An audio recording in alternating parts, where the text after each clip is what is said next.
Hello and welcome back to Fallout 76. Today we are going to have a second look at the Tesla rifle. I previously did a video where I used this as an automatic with a commando build. And at that time, my conclusion was, with the Tesla rifle, it's either quad or nothing. Recently, I did a video where I rolled 25 Tesla rifles as legendary, and unfortunately, I didn't get a quad. But I did get a few that were kind of interesting, and it had me wondering how this would work if you used it with a semi-automatic barrel on a rifleman build. So of all the Teslas I rolled, this one jumped out at me as kind of the most interesting. It's aristocrats with limb damage, which I'm not thrilled about, but reduced AP cost. Out of the 25 I rolled, this was the only one that had reduced AP cost. So after I rolled this, I did have a couple of thoughts. Number one, how would it perform if you use the semi-automatic barrel with a rifleman? And if it performs well, that brings a lot more rolls into play. With a commando, I still think you want quad or nothing, but if this works well as a rifleman weapon, then that brings a lot more rolls. Aristocrats, bloodied, anti-armor. There's a lot of combination of effects that actually become a lot more reasonable versus I only want quad. Something else I noticed, when you have this with the semi-automatic barrel, you see down there I have the AP cost of 18. Now part of that is because I have the reduced action point cost legendary effect, but if you put a fully automatic barrel on it, it actually goes up. It actually goes from 18 to 26 if you use it as a fully automatic. So it's actually a lot more VATS efficient this way. So here's just a quick look at the build. It's just a rifleman. I have all the rifleman perks maxed out. I also have covert operative, although sneaking with this probably isn't going to happen, but one can hope. It is a critical build, so I do have critical savvy and better criticals maxed out. And to some degree, we will be relying on criticals, but yeah, let's see how we go. Of course, if I'm not sneaking, then obviously there won't be sneak attacks, but wow, okay, one shot, one kill. So you could see, one hit, one round, and I got 5 back. That is another thing that I've noticed with this. When you use the automatic version, you will go through ammo like crazy. It's hard to keep up. But with this, I find for the most part, well, okay. It also has the same issues as a lot of single shot weapons where VATS will miss. But I do find that I get ammo back. After running around with this, I'm finding I pretty much gain ammo all the time. And that slow reload, not really a problem. Okay, let's see what we could do in there. That's pretty good. I did some damage on this guy. Yeah, I would think a bad roll on this would be instigating. In fact, I think that would be quite a terrible roll. But you can see we're doing okay. But I don't worry about reloading so much. I mean, I do it when I think about it, and it is a slow reload, so that is a downside. But you're killing everything in like 1 to 2 shots, or 3 shots.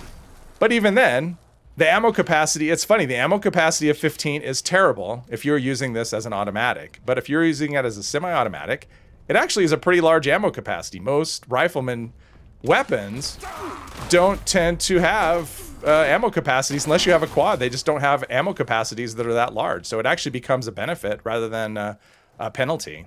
But you can see I'm doing an area loot, but you can see all the fusion cells I'm getting back, and there's no way I use that many. So I'm going to come out ahead on this little encounter. Now, another thing about using this on your rifleman character, unlike a lot of typical semi-automatic weapons, this actually still works really well as a tagging weapon. So even though it's not fully automatic, you can still do events, and it works really well for tagging. All right, and we can still pinpoint that fusion core, maybe. Yep. Still pinpoint the fusion core and do just fine. Yeah, and this does really nice damage, and that chain effect is really great. So yeah, I find this just works really well so far against everything I've tried. I haven't tried it against very many things though, just because I haven't had it that long.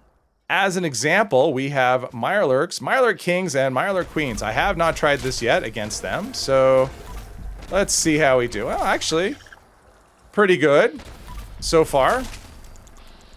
Let's see how we do. I think this was just the low level one. I didn't catch the level. Yeah, here's the level 75. They tend to be a little tankier, but you can see the damage numbers are pretty large.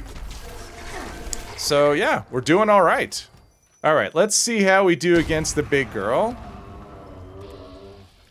Okay, yeah, and I do find the range a little weird on this. So it has a range, I think, of 228. Which, seems like you could actually use it to snipe things, but I have noticed there's lots of situations where an enemy is close enough, but because they're maybe up high or something, it has a 0% chance. So, yeah, we're doing okay. Unfortunately, sneaking kind of goes out the window, and we kind of get wrecked a little bit.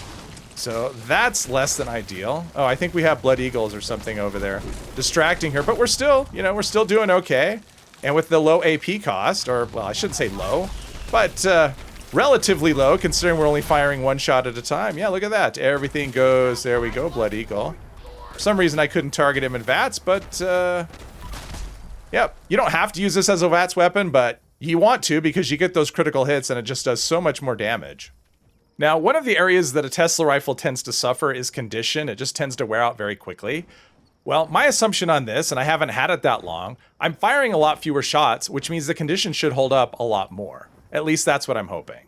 Now, let's see how we do. I don't think I'm going to be able to target a Scorch Beast, but I haven't tried it. So we will see what will happen if I can target one that's flying. Yeah, see, that's where it's... Oh, see? I guess I can. Actually, that does pretty... Okay, but he gets out of range. So it seems like the range, actually, the 228 range, is just... It's accurate if you are... I don't even know. To me, it doesn't seem like it's actually a true number. I mean, from a distance, I have no trouble targeting stuff until they're up high. And then it seems to kind of... I don't know. Yeah, see, it's targeting... I mean, if I was using a fixer or a handmade, which has a shorter range, at least if I have it suppressed, I would have been able to target the Scorch Beast at that point. So... Probably this isn't something you want to have as your only weapon, because there's going to be some enemies you're just not going to be able to target. But on the ground, if they're on the ground, they tend to be in trouble. Yeah, okay, there we go. So I seem to have to be a lot closer, but the damage is good. There's some pretty good numbers, but wasting a lot of shots because it doesn't want to land. I guess I could try, nope. And of course it's flying over the fissure, so it's not like I can stand in the fissure. There we go. Ah, got it. Okay, so it takes a little more effort to get one down that way if you're not carrying another gun, but who in this game really only carries one gun? Now, a test wouldn't be complete without taking on the big guy. So he woke up on his own. So let's see how we do against him. 974. That's pretty good. I mean, there's no bonus critical damage or anything like that, but yeah, we do all right. And there you have it, the Tesla Rifleman. It's just as effective, I find, as the commando version, but it's more AP efficient and more ammo efficient. It also works just as well, or almost as well, at tagging enemies and events. So for a rifleman, I think this is a really good option, just because very often rifleman weapons don't tend to be very good for tagging. But if you find yourself with the Tesla that has a nice combination of effects but isn't quad, I'd encourage you to give it a try as a semi-automatic weapon. Hopefully you enjoyed this video. If you did, please hit one of the buttons down below, and I hope you'll join me in the next one. Thank you very much.